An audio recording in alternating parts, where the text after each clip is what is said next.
Good afternoon, everyone. Welcome to Coastal Connection with your host, Michael Garcia. We'd love to introduce you guys to our first show in the Tampa Bay area. Representing with me, we had Vincent Buggs, the retired general, just freshly retired. Last October, some Nice. good here. And we also have a special guest from California right now, Miss Christina Nepstad. How are you, Christina? Hello, Michael. Hello, Ben. And once again, welcome to our first show. Thank you to Rack for using this beautiful suite we have here. That's right. And here we go, Vince. All right. Hey, first and foremost, before I want to get started, I want to talk about the Marines that we lost in Afghanistan. I want to say thank you for everyone that supports them, their families, and thank them for their service. And I realize it was the ultimate sacrifice. And Christine knows more importantly about this because her uncle Eddie passed away in Vietnam and paid the ultimate sacrifice in Vietnam. So what we are going to do for the Embrace the Power Coastal Connection show is Christine is willing to donate free books and autograph at 20, and not free books. I stand corrected.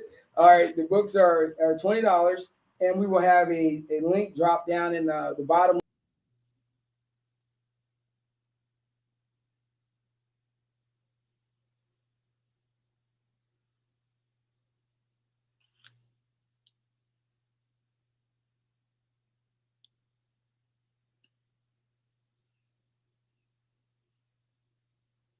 I can't hear anybody. Hello.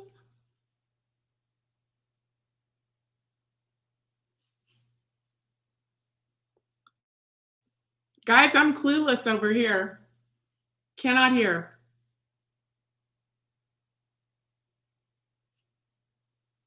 And we're back. All right. There we go. You hear us? I couldn't hear a word. That's all right. fine. So you hear us Technical now, right? difficulties. It's all good. You hear us Gosh, now? you guys. Hey, what did I miss? All right, here we go. All right, so the Fallen Marines, you're going to donate some books. You're going to donate books to anybody that wants to buy them, and we got to pay the postage for them. And you will send them a book, autograph book and all funds that are donated, the $20 will go to the Fallen Soldiers' Families Fund. True. Correct? Yes, that's absolutely correct. Right. So here's the deal: 100% of the funding for the books will go to the Fallen Soldiers Fund that they're setting up. We're going to donate it from the Coastal Connection. Also, I want to thank the teachers out there who are right now grinding, going after dealing with COVID in the classroom and trying to get back to some normalcy in America. And I want to say thank you to them. Keep doing what you're doing. Administrators, principals, hey, we love you. Never give up. And I am going to flip it back since we had minor technical difficulties, but we're going to get through this. Yeah. And my boy Mike. Yeah. Things happen. Live show. That's what makes it live and impact. Yeah, and exciting. Yeah. Exactly. You know what I'm saying? Oh. But we're back, so it's not a problem. Once again, we have Christina with us from California with the book for sale, everyone. It's going to be the author of Power Seat. So once again, let's explain what does Power Seat mean, Christina. Right. Thank you, guys. So cool to be here. Such a true honor, really. Yeah, and hello to everybody listening. And certainly, Vince, thank you for your amazing words about our heroes, our American heroes that we just lost. And I'll tell you, we have a nation mourning. So, but we mourn together. And we mourn with hope in our hearts. But okay, moving on, the Power Seat. Well, guys, I'll have to tell you, it's not your typical interview book. For all of you listening out there, it is really a fabulous book about a different approach to interviewing. So first, if it's okay, let me tell you how I got started. A little bit about the background as to how this all came about. So for me, it was years of avoiding interviews and literally dreading them, right? But actually, interesting enough, it was an interview on national TV, nonetheless, that ironically did catapult me into being an interview coach. But I swore after that one interview, and by the way, that was on the stage of Miss USA with the late Dick Clark, if anybody remembers him. But it was an awful interview. Now we're dating ourselves. Oh, I know. Gosh. But it was awful. And I really have to tell you that was ironic because it was on the stage of Miss USA that I literally said to myself when I got off, I will never, ever again let myself feel so powerless, intimidated, and afraid. And so honestly, it was that led to the journey of self-discovery and ultimately a completely new understanding. That's what it led to, of communication, the human connection, and the true role every interviewee would need to really play if they wanted to be confident and I don't know, tap into that authenticity, be very real and powerful. So the past 20 years, I've been helping people understand the philosophies and the mindsets and those connection strategies that really need to be in place to help every interviewee pivot from that hot seat to that power seat. So that's a little bit of a flashback of how it started for me with just a fear, an utter fear of interviewing. And it's just funny how life is, right? And here I am. Absolutely. So did that drive you to become an interview communicational specialist? Did you crave in there? Did you master it to see what makes us more sharper? What can make us more sharper? What can make us more in tune in the interview arena? Right. Well, that's a super great question. Michael, finding out about my own deficiencies as a communicator really helped me dial into what it was that I was missing. And communication, guys, write it down. Communication without connection is meaningless. And as an interviewee, let's just be honest, most of the time what we're interested in is what we can get out of the interview, right? So we are thinking about going in and getting a job or a raise or a different opportunity or position. So, and let's also just unpack for a minute the mentality of what that is. So first of all, it's nerve-wracking and mind-numbing, right? To go into an interview. Oh, it's hard. In our minds, we're thinking it's a grilling, it's a test, right? It's an interrogation, and you have to perform to a certain level so that you can get what you want. You have to study all the right questions, answers to all the right questions that you find online, and you have to have all of that information. And if you present it just right, then maybe you'll be liked and maybe you'll be picked and selected for what you want. But the problem with that is and by the way, you feel powerless when you're doing all of that. Okay, you're doing that from a powerless position, right? Which was what I was struggling with, but didn't realize it. So I felt so powerless because it was all about performance. It was all about what I can get, and it was all about validation. So I was constantly seeking for that validation to be liked, and it depleted me from who I really was in my power. So in the power seat, and what I found, Michael, through the journey of self-discovery was that I was missing the bigger picture. I was missing the picture of what connection is and what I had to offer as an individual, my personal ingredient list, my strengths, my abilities, and my talents that I had to offer. And so hiding behind a resume and just giving the right answers I didn't know it at the time, was stifling me and not allowing me to make connection. So does this will go not only for the vets, but it's also, I see you have a category of athletic people, students, celebrities. I mean, does this all fall into one criteria that they all have issues after the spotlight? After after being military, after being that big celebrity, you got to come be guy. So have you seen that? Have you seen that bear? Well, yes and yes. Look, life's an interview, okay, guys? Life is an interview. Let me just explain this to you. What an interview really is, it's none of those things. That's what a cultural definition, what we all understand an interview is. But we really don't truly understand. I didn't. And when I discovered it, that's what led to my passion. An interview is an inner dash view of you. It's about you. It's about who you are and what you are. And we have to understand that as human beings, we shouldn't really ever put a value on, but rather a value in people. And we must first see the value in ourselves. But we often don't become the thought leaders on ourselves. We study everybody else's life, right? Especially today on social media. Basically, we're only seeing the highlight reels of people. That's not real either. We don't deal in perceptions in the power seat. We deal in reality.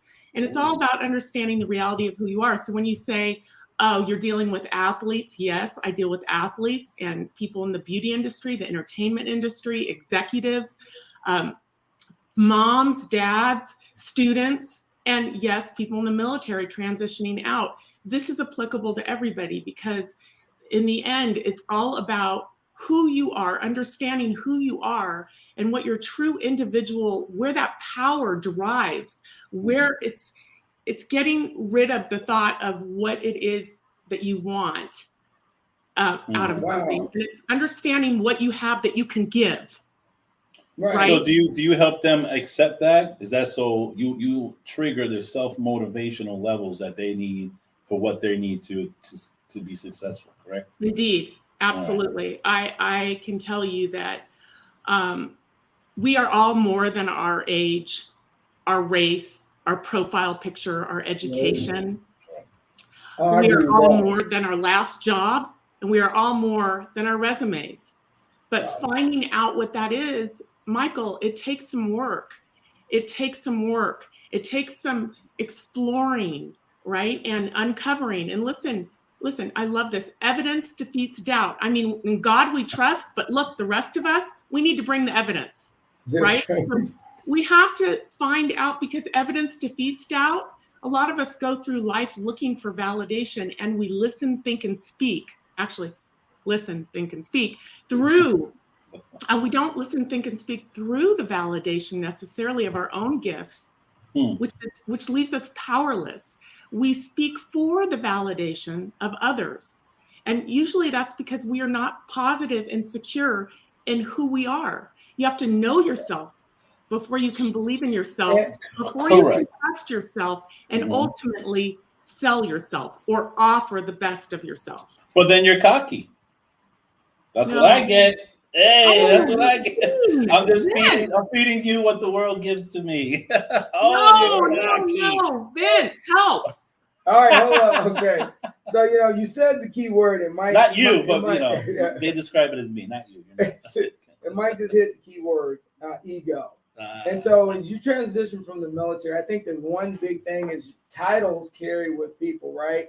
And so when you carry that title of transitioning, here's the thing. And I honestly talked to a Lieutenant General Mark Hertling, who's on CNN all the time, and me and him had a great conversation about transition. And I talked to a Major General Larry Martin, Air Force type, about transition. And I think the one thing that they said is you have to remember something when you walk into a new organization, is that even though you earn these titles in the military as you transition out, you own those titles because you earned them. However, you have to remember that the people that you're going to work for in the civilian world have titles they have earned themselves. And that when you get there, you have to understand that this person's worked 30 years doing the same job, same thing for 30 years, and they worked hard to get to their title. And so when you come into that interview or that office, you're not above that person because you served in the military. The military is a job just like any other. We all volunteer. It's a job we chose to do. And when you make that decision when you decide to retire or get out early or whatever, and then transition into the civilian sector, you have to go in with an open aperture. So often I hear from some of my friends that retire, they don't respect what I did in the military. I said, but do you respect what they've done for their company? It's a two-way street during those interviews. And those are the things that you have to kind of have a balance in your mind, that you have to open your aperture. It is very easy to be stoic. I'm a retired general. No. You're the least stoic person that I know. Yes, exactly. Yeah. You've actually got to bring balance, and you actually have to bring some really clear understanding of who you are, but you also have to be reinvent yourself. And as you're going into an interview, and Chris, here's the deal from a military standpoint, the diaspora of military transition, let's talk about it, is so often we only talk about the service member. We don't talk about the spouse.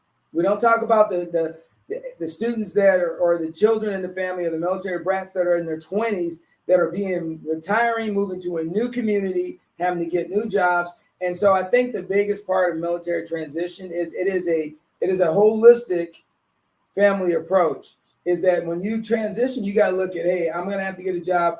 My wife maybe has to get a job. I may have adult children that have to get a job. But here's the process. No matter of that 3 in that volume, they all have to interview for a job. And I don't honestly tell you, interviewing is a lost art. It is a lost art. And I don't care what anyone says. I'm going to slap the table. That's my opinion only. It's a lost art. Okay. Yeah. When it comes to people interviewing. Because I listen to so many people talk about, oh, I had 13 people come in and interview for this job, and it was just unbelievably, they just couldn't get it. But the thing is, it's not that they couldn't get it. You have to be taught. When I grew up, we were taught to teach. They taught us in school and how to interview. We took classes for it. You used to come in with your suit that one day, and the teacher would sit there and home ec, and he go, or she would go, we're going to interview today. Next week, we're going to work on interviewing. Don't show our age. Yeah, I know. But it's a lost art. And so my thing to you is, like, even though we're talking about military transition, what do you say to those spouses out there who have been at home while their spouse has been operating, or their partner's been doing, missions, and they've been home making sure that the house is in order, the kids, and now they are retired, and now if they're having to look at going back into the workforce, what are the nuggets of knowledge that you can provide to help some of these spouses and their adult children out? Because I honestly tell you that with the economy the way it is and the amount of jobs open, it's not the first interview that's the problem. It's the second and third tier interview. And I'll stop right there and turn it over to you, Miss Nepstad. Okay, well, first of all, congratulations to all of those spouses. You're my heroes, each and every one of you, because you are serving in a huge capacity well. I mean, epic. And you have my full respect and admiration. And I hope for 1 second you don't think that you're qualified to go out and do more great things, right?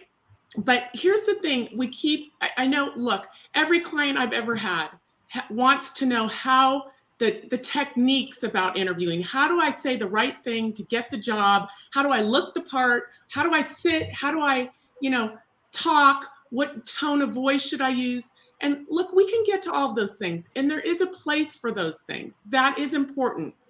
There is a way that you conduct yourself in an interview. Absolutely. You do need to have facts, stats, relevant quotes about where you're applying. And you do need to have a wonderful way that you interface with people that's very polite and respectful. Yes, but look at communication. Okay, it's the human connection, and it is the key to personal and career success, period. So where that begins is understanding who you are. So to the spouse and the grown children, to your question, Vince. It was like that. I thought my mother was talking to me. No. Okay. Oh, your mom might come on here. Love your mother. I digress. Sorry.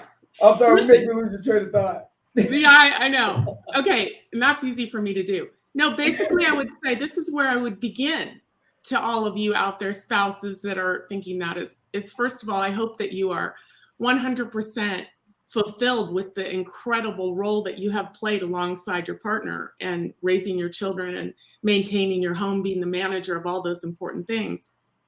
But you are also so special, and you also are so unique, and your ingredient list is so powerful.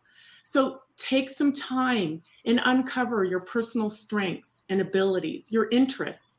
Get those so that they're clear and compelling in your mind and in your heart. Define them for yourself. Identify them, define them, and prove them so that you can own them. And then therefore you're confident in them. All right. And then I would go out and seek what it is that you want to do and know that, by golly, you are capable. You are absolutely capable. And they would be lucky to have you. But it all starts in here. Okay. It's strategy. I want to tell you this. There is a sports psychologist. He's passed away since, but Ken Reviso, a world renowned, look him up. Okay. And I watched one of his videos. Oh, guys, it was so fabulous. I loved it because he talked about how we overrate confidence. Right. And all of these coaches, they raise up their athletes and train them to be confident. But confidence is fleeting. And, it can come and go so quickly just in a game. Now, you're a coach, General Bugs, as well. So you understand that confidence, it's not always there when we need it. So we were struggling in the first half last night. My confidence was down, but then we picked it up and we won the game and my confidence was up. Okay. Okay, but that's my point. That's his point, not my point. But I love his point. And that is, hang on one second. Oh, there you guys are. No. Okay, here's the thing.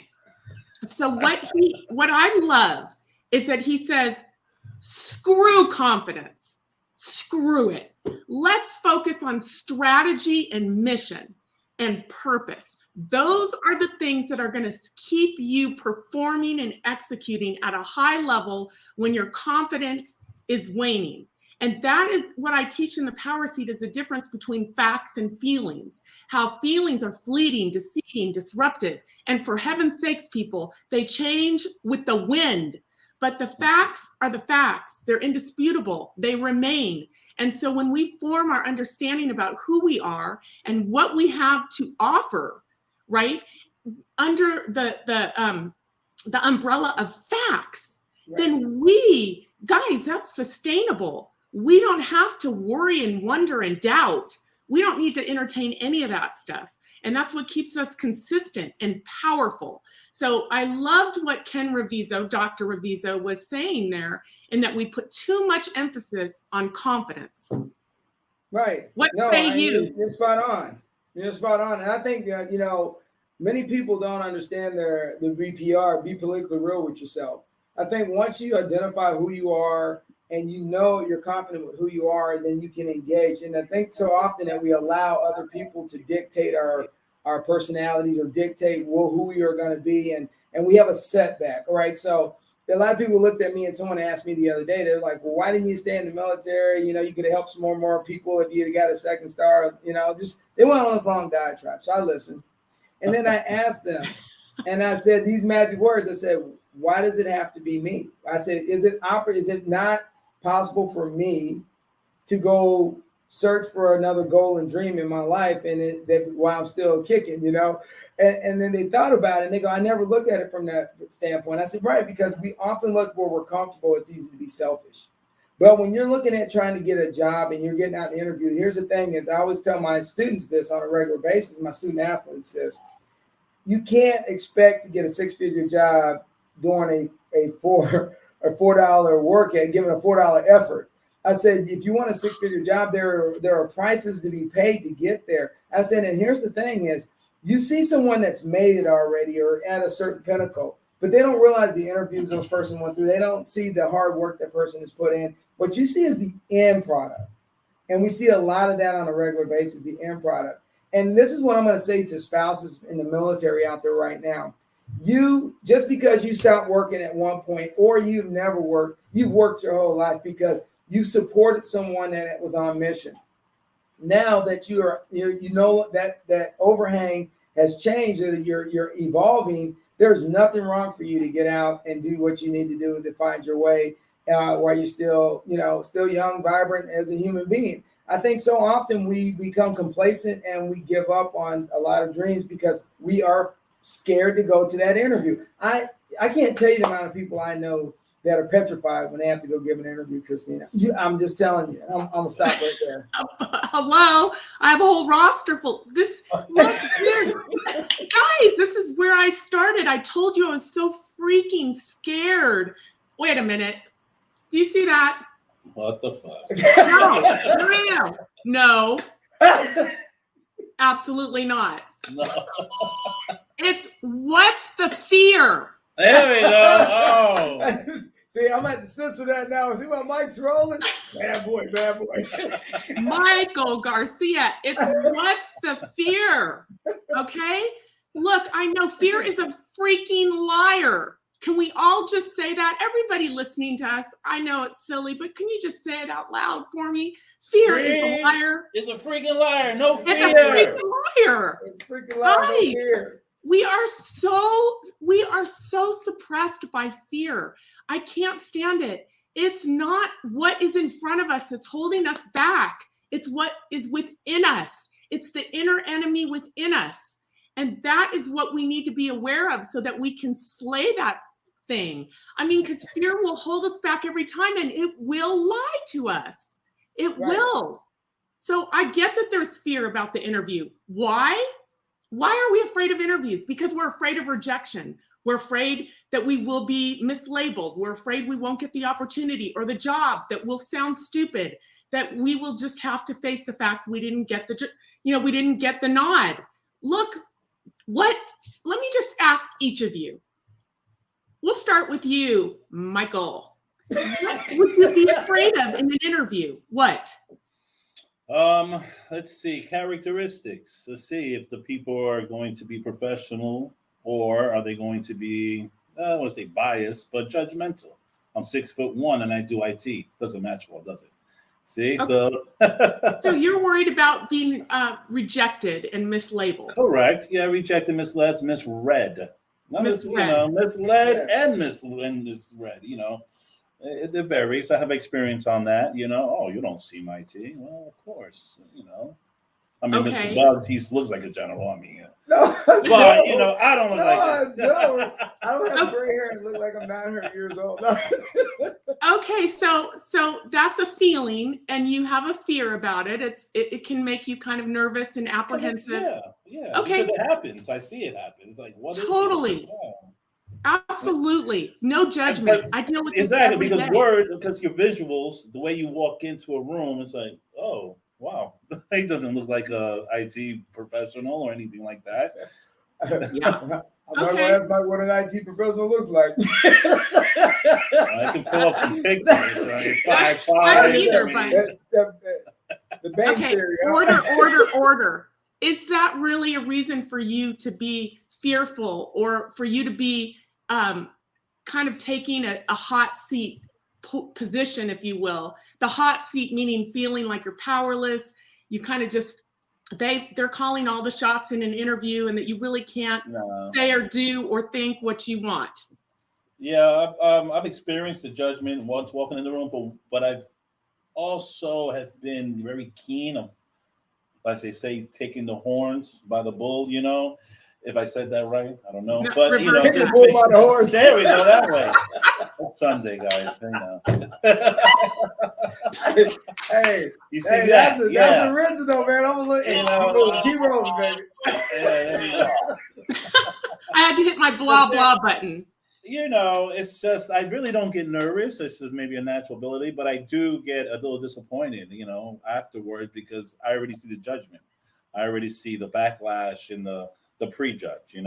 Oh, so how long you been doing this? Or even I've been told you don't seem, are you new to the field? No, I've been doing this double-digit numbers. But it's just weird. But I had a question. Now we're on veterans coming out of the military to go into job force. Is this a big issue across America?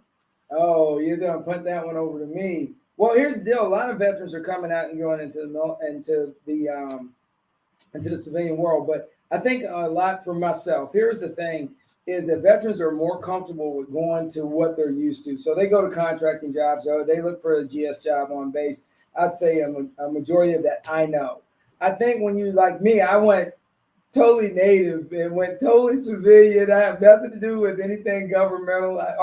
County. I work for the county. But my part was I was more focused on selfless service and getting back into the education and trying to help the next generation so we could just get a better sight picture of mentorship and leadership in certain areas. And I think now for most military, the big challenges is trying to find their niche in our society. But here's the thing is, Mike, you hit a key point, but here's the struggle. People struggle between what they make on active duty and what they need in the civilian world. And I think it goes back to that need and want thing, philosophy, is that what do you really need or what do you want? And I'm going to tell you, those worlds collide on a regular basis. And because sometimes as a military person, you actually have to go back and get some education. And a lot of people at the age of 40, 41, they're up in age, I'm going to leave it there. They don't really want to go back to school. And some will, but what happens is that life punches them in the civilian world. And this is the sad thing is people do respect folks that were in the military. You're in the top % of people's respect level. However, it does not substitute education, knowledge, and the requirement for the job. That means you have to go get the credentials, but then once you have the credentials, you have to be able to articulate those credentials and show that you're value added, because most companies aren't looking at whether you are capable, because you already are capable. They know you're in the military. They know you can get up in the morning, you're dependable, and you'll be at work. The other question is, are you compatible to the environment? And a lot of people confuse capable and compatible. And that's where the planets kind of rub each other. We end up with a black hole sometimes. So you got to make sure once you get your credentials that you're compatible with the organization, which means that when you walk into that interview, you need to make sure that you can articulate what that company's about, how that company is functioned over the last 10 years. And then one thing is you have to understand that you have to navigate personalities. And in the civilian world, the personalities are not the same as those in the military. And I think we need to, that's a whole topic for another day. But the one thing that you have to really look at is after you sat down in the chair and you get to the second interview, then you really, really need to do your homework on the company you work for. But you also got to look within yourself. Is that the company you really want to work for? And so I think that's always some challenges is that people get out and people panic when they do the transition. I got to find this. If you don't plan well and you're a procrastinator and then you do the transition, it will bite you in the butt. So you got to kind of balance that out. And I'm right there. I'm good with that, Mike. Did I cover that? Can I pop in here and say, look, sure. we've talked about this so many times, Vince, about how transition. I mean, look, the only thing constant is change. Right. We're talking about the military, but transition happens all the time for everybody. But what I think that brings so often is the feelings of stress, depression, anxiety, just as you were referring to. But I think it can help us all to remember, anybody that's listening here today that's going through a transition, those are the feelings that are talking. I'm not saying that it's not real, but how much of that are the feelings, and what do the facts say about the situation? That's what I would want everybody to pivot to. Right. Is what do the facts say about that? And certainly I believe that will bring evidence-based and fresh, new, powerful perspectives when we position ourselves under the facts, right? And it's certainly not a time, I don't care what kind of transition you're going through, it's not a time to give up on your dreams, your goals, or your future, but it is a time to pivot. It is a time to pivot and to prepare, prepare. Because when you are prepared as yourself, you will never be unprepared being yourself. And whoa! So you're taking a page from my MSD there. You're dumping your MSD on me, your mission, strategy, destination, which means you need to understand your mission of transition. Right there. Your strategy needs to be mapped out and how you're going to do that transition, but you always got a destination, and everyone has a destination. But I think sometimes they lose sight of that they have a destination and an opportunity to change their journey, and once you transition out of the military, you got to be able to change your journey because it's just the way the world works. One life to a new life. Right. Oh, absolutely. Yeah, for sure. I mean, I just can't help it. I cannot help myself. Can we pivot back to Mike? Yeah, let's go. Hey, I'm all about jumping on Mike. Can we just tackle Mike, dogpile Mike a little bit about, okay, Mike, look, you realize that when you were saying what kind of made you a little apprehensive about your interviews? Yes. Okay, Mike, that's such bull crud. That is just fear. Oh, she went like Miss Davis, man, old school. Oh my gosh, man, look at me. That's so much fear. Look, when you this is what I'm trying to help people understand. With the new idea of what an interview is. It's an interview of you, Mike Garcia. Yes. Okay. And your interview is so unique. It's so special.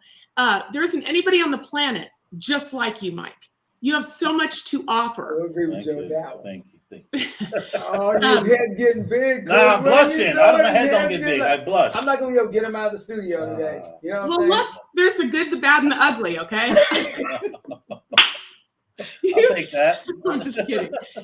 No, I'm joshing with you, but actually I'm not, because you have strengths and weaknesses. Well, look, you're human, so you have strengths and you have weaknesses. Correct. And if you don't know what the heck they are, those weaknesses, they're going to come up and they're going to derail you and they're going to take you off mission. You know that. So you have to know what they are. Correct. And you have to become the thought leader on yourself. You have to major and minor in you.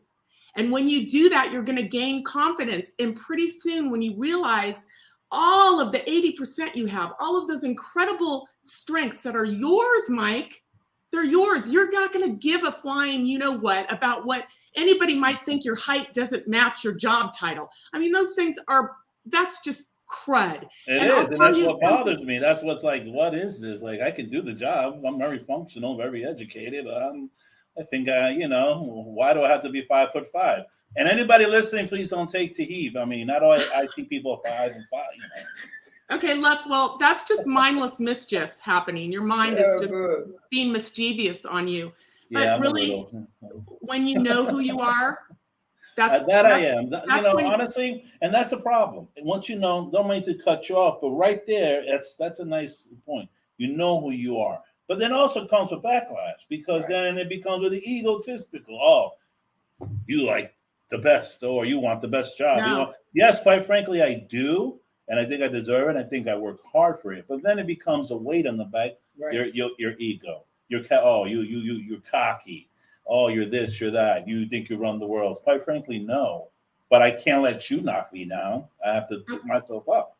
Okay. So that's what I think. I mean, am I on the wrong track, though? Yes, you are. Okay, I understand what you're saying. But this has nothing to do with ego, because knowing who you are is only one part of it. That's only one part of it.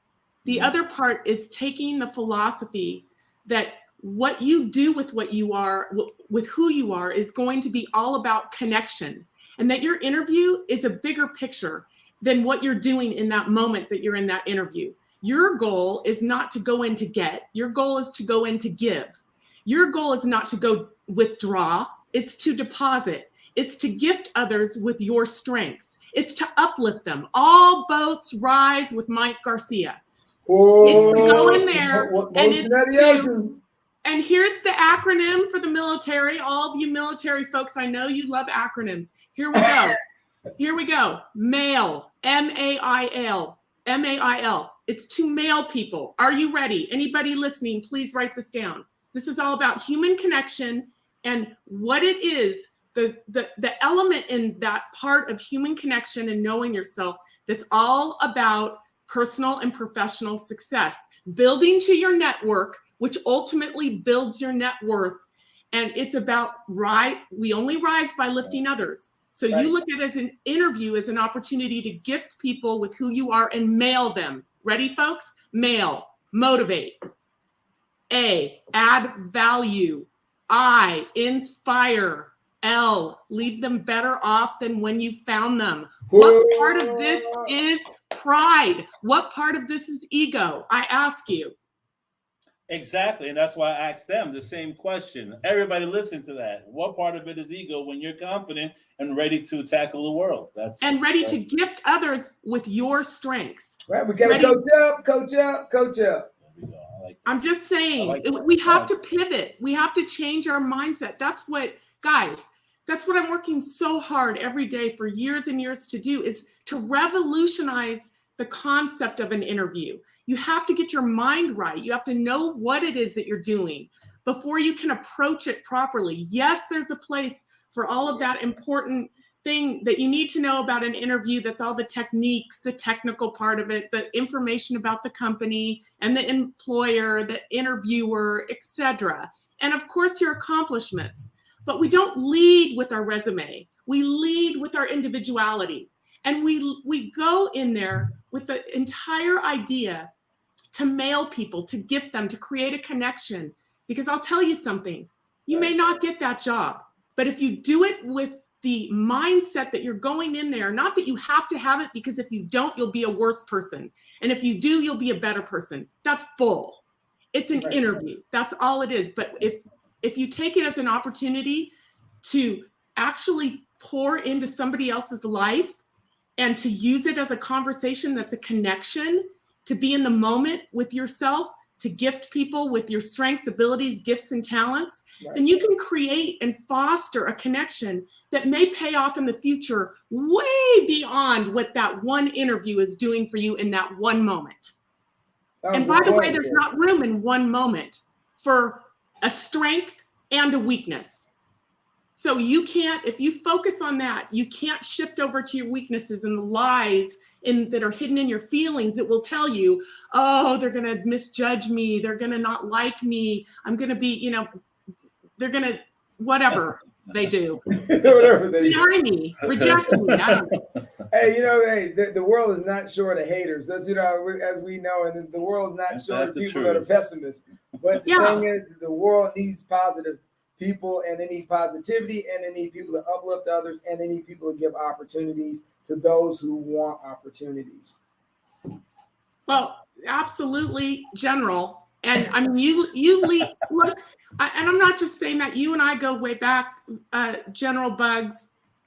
You found me years ago on LinkedIn because you were looking for a better solution for the people, the troops that you were working with, on how to help them understand their power more and their position more and the techniques of interviewing. So when they transition, they're prepared, right? Hey, good leadership, you have to look at the thing is that the military has an end game. It has an expiration date. And most people go into the military, the expiration date seems so far away. But the thing is, it's really not. And then when you blink, wow, you're at the expiration date, and you've missed the opportunity of having your skill sets, update your skill sets and make yourself prepared for the next journey. See, I told someone one day, somebody, I hate to say this, but I'm going to say it.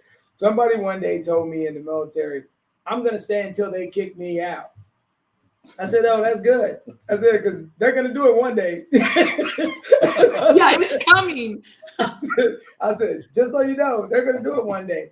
I said, I'm going to run until I realize it's time for me to go be Vince Bugs again. And he looked at me and he goes, what do you mean by that? I said, my mother named me Vince Bugs. I joined the military as a career, but this career has an end date. And the problem is it's a subjective end date. And he goes, what do you mean subjective end date? It means somebody that doesn't want you anymore will let you know. And so when that day comes, you don't have the freak out moment. You have a utopia moment and say, hey, I appreciate the opportunity. It was a great run. I'm going to go do something else. And I say that because I look at Steve Jobs, because it happened to him. It happened to Bill Gates to some degree at one point. So when you look at these individuals who ran into some kind of different conflicts, you kind of step back, and you go, well, it can happen to some of the greatest people in the world. What makes me any different? And that's how I look at it. All right.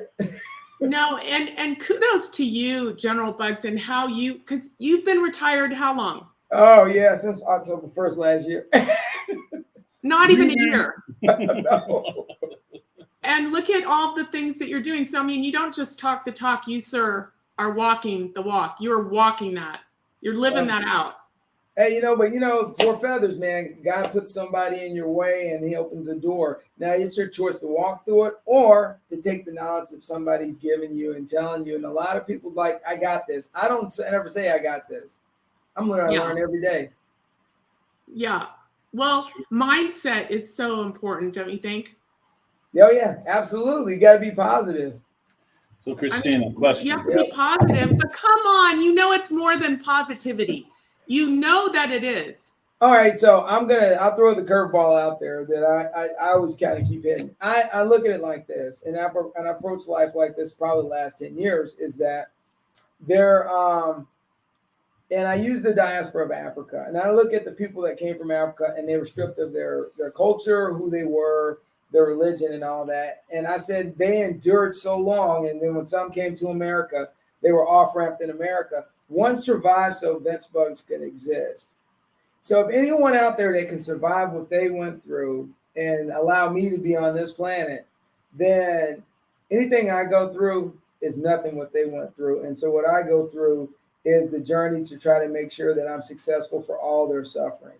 And you always have to live for someone else. And I'm gonna honestly tell you, I talk about my mom all the time. My mom is a freaking rock star, as in when she stands back and assesses situations, and she really is the pinnacle of a person that is always happy under the most unbelievable circumstances. And I'm like, how are you happy? This is terrible. And she goes, I am, because we're going to get through it. And that mindset of being taught that at a young age, no matter what I've been through combat, no matter what I've been through long deployments, no matter what I've been through, the stresses in my life, I'm always going to get through it, Christine. That's right. I roll. Right. I mean, what I know about your mom, and darn it, I'm so sad we almost met in Florida. We almost met, and I'm still hoping that day will come where we can meet in person. But my goodness, your mom is definitely a trailblazing woman. And she is somebody that, since I don't know her personally, but I know quite a bit about her and her incredible accomplishments personally and professionally from you, Vince, who are a proud son, is your mom seems to she doesn't get bitter about anything that may have gone wrong. She simply gets 100% better. She does. Yeah. Who in their 70s gets a freaking PhD? I don't know anybody. Who does that? It's flat out remarkable. But your mom, no, she's like unstoppable. But she's got a lot of grit, and she has a lot of grit, and I think we could all learn from that.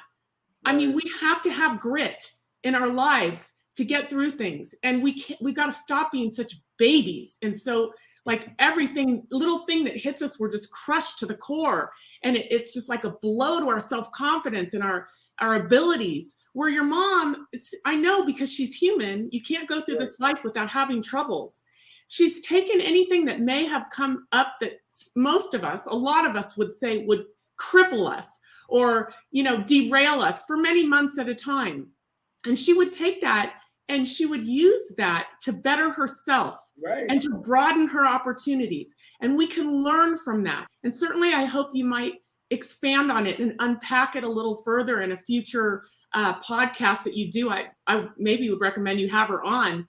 And because she'd be a great teacher for so many of us, how to live with grit and how to take what life gives you that may not be so positive and perfect, because it rarely ever is, and turn it around to something as a force to be reckoned with. Oh, absolutely. And so, and Chris, you make a great point, but as always, I always look to her, and even though when I agree or disagree, she always wins. That's great. Well, yeah. So, that's the way it should be. That's the way it should be. Yeah. So all the grandkids call it GM, and someone asked me one day, they call it GM. Is that for grandmother? I said, hell no, man. That's for General Mom. Oh, that's good. So I know we're on the end of this, and Chris, and Christina, always, I really appreciate you coming on, and I'm gonna let Mike kick it over to Mike real quick and let him talk, and then we'll wrap it up. Go ahead, Mike. It's wrapping it up. Thank you, everybody, for joining us. And once again, we would like to thank RAC, Reasonable Acceptance Corporation. Let's see if I said that right. Yes, Residential Acceptance. Sorry, Sandra. for, let us use one of their suites office. And I would like to thank Christina for joining us. Please get her book. I'm going to, Exactly. hold on 1 minute. I'm going to put it up there once again. Oh, whoa. I want to say one thing. Well, Chris, you went through evolution on your book. Let's hear that real quick. Give me the Cliff Note version of why you changed the cover of your book. There we go. And we're going to. Oh, yeah. Thank you. When the book started, I started writing it, and it first came out, primarily my clients were women. But then the book came out and it gained traction quite a bit unexpectedly. And it ended up in front of the male audience as well. And we had a lot of people going, hey, wait a minute, what is the stiletto heels on the cover and the pink and the whole women and all these issues on the inside have nothing to do with me. And so we had, and then the military, and then you, Vince, were saying in my ear, you and my partner, if I could just please mention my partner in our online course, who is retired colonel and an incredible human being, Professor Tom Pickering. Right. And him and I have this online course. Please visit that if you can and enroll. It's called Mastering Interview and Career Marketing Skills. And he is just an absolute wealth of knowledge when it comes to career marketing. And I was just honored and truly to be able to partner with him in this course. It's about a 20-hour course. And I think you have it on the ticker tape there. But I owe you a great, huge thank you, General Bugs, for really putting it in my ear that it would be worth my time and investment to revamp the book, the second version, and really a lot of the material, about, I would say 40 to 50% on the inside has been revamped, and the outside cover looks more gender friendly. Hey, just trying to help a friend. Just trying to help a friend. The bills in the mail, that wasn't cheap, but no. All right. Right now, I just have to say right now, I have 70% of my clients are men. Well, see what I'm saying? I'm trying to tell you. I know. We need help. We need a woman's touch. Yeah, I tried to tell you back in the day. All right, Mike, bring us home, baby. All right. Well, thank you, everybody. Meet us again on the next show. And tune in, Coastal Connection. Bravo. Start to inspire others.